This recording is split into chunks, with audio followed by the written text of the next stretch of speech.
દાળ ચોખા પલાળવાની ઝંઝટ વગર, આથો લાવવાની ઝંઝટ વગર લીલી મકાઈનો ઇન્સ્ટન્ટ હાંડવો બનાવીશું. આપણે હાંડવો કે ઢોકળા બનાવીએ ત્યારે બેટરમાં આથો આવે છે અને પછી હાંડવા ઢોકળા બનાવીએ છીએ. આજે આપણે ઇન્સ્ટન્ટ લીલી મકાઈનો હાંડવો બનાવીએ છીએ. આ હાંડવો ખાવામાં ટેસ્ટી અને સોફ્ટ અને ક્રિસ્પી બને છે. તો હાંડવો બનાવવા માટે મેં દેશી મકાઈ લીધી છે. અને હાંડવો બનાવવા માટે અમેરિકન મકાઈ લેવી હોય તો પણ લઈ શકો છો. અહીંયા 4 દેશી મકાઈના ડોડા મેં છીણી લીધા છે. તો મકાઈનું છીણ લઈ લેવાનું છે. હવે 1 કપ રવો એટલે સૂજી લેવાની છે. અડધો કપ ચણાનો લોટ લેવાનો છે. ચણાનો લોટ ઉમેરવાથી હાંડવામાં બાઇન્ડિંગ આવે છે. હવે 1 કપ ખાટું દહીં ઉમેરવાનું છે. અહીંયા હું દહીં લઉં છું. તમારે ખાટી છાશ લેવી હોય તો પણ લઈ શકો છો. હવે આપણે જેટલું દહીં લઈએ છીએ તેટલું પાણી ઉમેરવાનું છે. એટલે 1 કપ દહીં અને 1 કપ પાણી ઉમેરવાનું છે અને સારી રીતે મિક્સ કરી લઈશું. હવે આપણે હાંડવાનું બેટર બનાવીએ છીએ ને ત્યારે બેટર થીક રાખવાનું છે. બેટર પતલું નથી રાખવાનું. એટલે પાણી, છાશ કે દહીં નથી ઉમેરવાનું. આપણે 1 કપ દહીં અને પાણી ઉમેર્યું છે તે જ ઉમેરવાનું છે અને સાથે મિક્સ કરી લેવાનું છે અને આ રીતે થીક બેટર રાખવાનું છે. હવે બેટરને 10 મિનિટ મૂકી દેવાનું છે. આપણે હાંડવો કે ઢોકળા બનાવીએ ને ત્યારે શું કરીએ છીએ કે બેટરને 6 થી 7 કલાક મૂકીએ છીએ, પણ અહીંયા 10 જ મિનિટમાં આથો આવી જશે. એટલે ચપટી હળદર ઉમેરવાની છે અને સાથે મિક્સ કરી લઈશું. અને હાંડવા ઢોકળાનું બેટર બનાવતા હોય ને ત્યારે હળદર પહેલાં ઉમેરવાની છે. જો તમે હળદર પછી ઉમેરશો તો જ્યારે ઢોકળા હાંડવો બનાવીશું ને ત્યારે રેડ સ્પોટ્સ આવી જશે. એટલે પહેલાં હળદર ઉમેરવાની છે અને સાથે મિક્સ કરી લઈશું અને હાંડવાનું બેટર આ રીતે રાખવાનું છે. હવે ઢાંકણ ઢાંકી અને 10 મિનિટ મૂકી દઈશું. હવે હાંડવાનું ખીરું સાઈડ પર મૂકી દઈશું. ત્યાં સુધીમાં વેજીટેબલ ચોપ કરી લઈશું. તમારા બાળકોને જે પણ વેજીટેબલ ભાવતા હોય તે તમારે લેવાના છે. અહીંયા 10 મિનિટ થઈ ગઈ છે. તમે જોઈ શકો છો કે હાંડવાનું ખીરુંમાં જાળી આવી ગઈ છે અને આ રીતે જાળી આવી જશે ને તો હાંડવો એકદમ સોફ્ટ અને ક્રિસ્પી બનશે. તો એ બેટરને સાથે મિક્સ કરી લેવાનું છે અને બેટર છે ને તે થીક જ રાખવાનું છે. પાણી નથી ઉમેરવાનું. હવે સ્વાદ પ્રમાણે મીઠું ઉમેરવાનું છે. હવે ચપટી મરી પાવડર ઉમેરવાનું છે. આદુ, મરચાં, લસણ, જીરું ચોપ કરીને ઉમેરવાનું છે. અહીંયા મેં 1 કેપ્સિકમ ચોપ કર્યું છે તે ઉમેરી લઈશું અને ગાજર ઉમેરી લઈશું. તમારે બીજા વેજીટેબલ ઉમેરવા હોય તો પણ ઉમેરી શકો છો. બધા જ વેજીટેબલને સાથે મિક્સ કરી લઈશું. આજે આપણે લીલી મકાઈનો ઇન્સ્ટન્ટ હાંડવો બનાવીએ છીએ ત્યારે હાંડવામાં ગાજરની ફ્લેવર બહુ જ સરસ લાગે છે. એટલે તમે બીજા વેજીટેબલ ઉમેરો ને પણ ગાજરને ઝીણું ચોપ કરીને જરૂરથી ઉમેરજો. હવે લીલા દાણા ઉમેરી સાથે મિક્સ કરી લઈશું. તો અહીંયા હાંડવાનું બેટર બનીને તૈયાર થઈ ગયું છે. ફ્રેન્ડ્સ, આ હાંડવો છે ને તે ખાવામાં બહુ જ ટેસ્ટી બને છે. તો એ બેટર બનીને તૈયાર થઈ ગયું છે. તો બેટરને બીજા બાઉલમાં લઈ લેવાનું છે. ફ્રેન્ડ્સ, શાક માર્કેટમાં શાક લેવા જઈએ છીએ ત્યારે અમેરિકન મકાઈ અને દેશી મકાઈ મળતી હોય છે.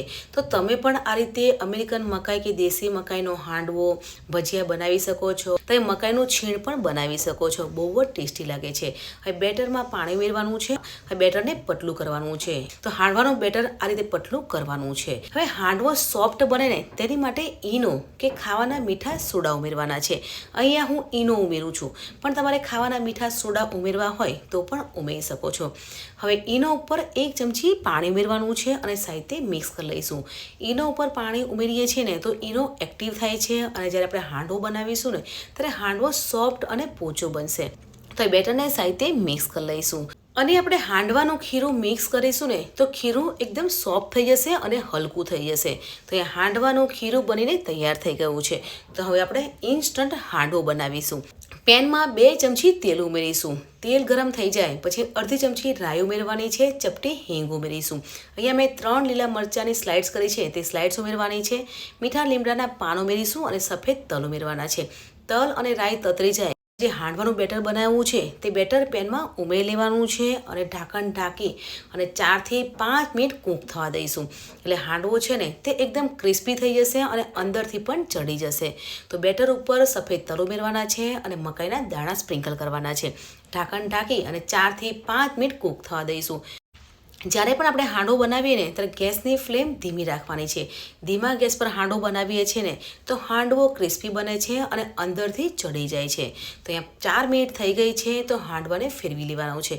જો તમને ફેરવતા ના ફાવે તો આ રીતે પ્લેટ લેવાની છે અને પેનને ઊંધી કરવાની છે. એટલે હાંડવો છે તે પ્લેટમાં આવી જશે અને પછી હાંડવાને પેનમાં લઈ લેવાનો છે અને બીજી સાઈડ પર શેકી લઈશું. એટલે હાંડવો બંને બાજુથી શેકાઈ જશે અને હાંડવો બંને બાજુથી ક્રિસ્પી થાય ને ત્યાં સુધી શેકી લેવાનો છે.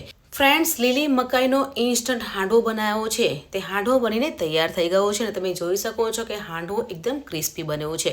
તે રીતે બીજો હાંડવો બનાવી લઈશું. હું તમને નજીકથી બતાવીશ કે હાંડવો એકદમ ક્રિસ્પી બન્યો છે અને અંદરથી સોફ્ટ બન્યો છે. એટલે હાંડવો થોડો ઠંડો થઈ જાય પછી તેના પીસ કરી લેવાના છે. અને આપણે હાંડવાના પીસ કરીએ છીએ ને તો તમે જોઈ શકો છો કે હાંડવો અંદરથી શેકાઈ ગયો છે અને સોફ્ટ બન્યો છે. ફ્રેન્ડ્સ, તમે જોઈ શકો છો ને કે દાળ ચોખા પલાળવાની ઝંઝટ વગર કે બેટરમાં આથો લાવવાની ઝંઝટ વગર ઇન્સ્ટન્ટ હાંડવો બનાવી શકો છો. અહીંયા હું લીલી મકાઈ ઉમેરું છું. તમારે અમેરિકન મકાઈનો હાંડવો બનાવવો હોય તો પણ બનાવી શકો છો. તો હાંડવા સાથે ગ્રીન ચટણી સર્વ કરીશું અને ગરમા ગરમ હાંડવો સર્વ કરીશું. આ હાંડવો સવારે નાસ્તામાં સર્વ કરી શકો છો, સાંજે ડિનરમાં પણ સર્વ કરી શકો છો, બાળકોને લંચ બોક્સમાં પણ આપી શકો છો. હું તમને કટ કરીને બતાવીશ કે લીલી મકાઈનો હાંડવો ઉપરથી ક્રિસ્પી અને અંદરથી સોફ્ટ બન્યો છે. આ હાંડવો સવારે નાસ્તામાં સર્વ કરી શકો છો, સાંજે જમવામાં સર્વ કરી શકો છો. એકદમ ટેસ્ટી, ક્રિસ્પી અને સોફ્ટ મકાઈનો હાંડવો બનીને તૈયાર થઈ ગયો છે. તો ફ્રેન્ડ્સ, આજની તમને હાંડવાની રેસીપી કેવી લાગી કમેન્ટમાં જરૂરથી જણાવજો. વિડીયો સારો લાગે તો વિડીયોને તમારા ફ્રેન્ડ્સ અને ફેમિલીમાં શેર કરજો. મળીએ છીએ નવી એક આસાન, હેલ્ધી અને ટેસ્ટી રેસીપી સાથે.